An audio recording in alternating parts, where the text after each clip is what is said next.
Ay mga paps, from the Formanering Collectors. Paul Robin Abisco Shape 2. Bakit ba ito napili ko?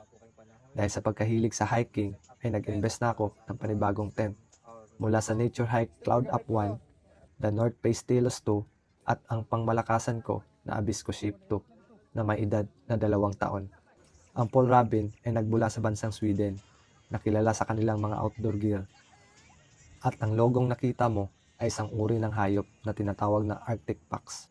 Ang Abisco Shape ay 2-person tunnel tent at kilala sa low profile design.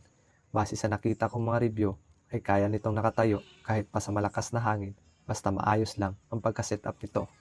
Ito ay hindi freestanding tent at mauuna mong i-assemble ang ply, kaya kahit na maulan ay okay lang.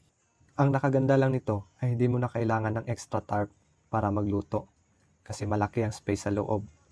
Ang outer material nito ay gawa sa 20 to 40 triple ripsteel nylon polyamide na may 3000 mm at ang inner naman ay 15D ripstop na ang floor coating ay 6000 mm.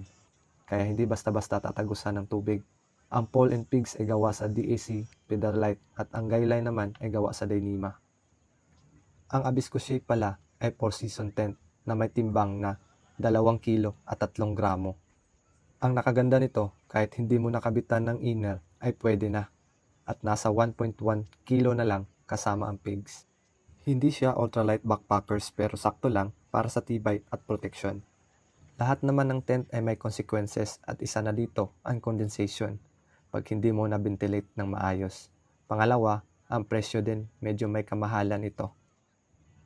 Kasi isa sa pinaka-astig na features nito ay yung excellent ventilation system na may adjustable vent ang parehong dulo ng tent. Color code system, kaya mabilis lang itong set up. Kaya kung gusto mo mag-invest ng tent, piliin mo yung may pakinabang sa'yo. Salamat sa panonood. Just sharing my new tent. Follow for more trail tested tips for Manering collectors.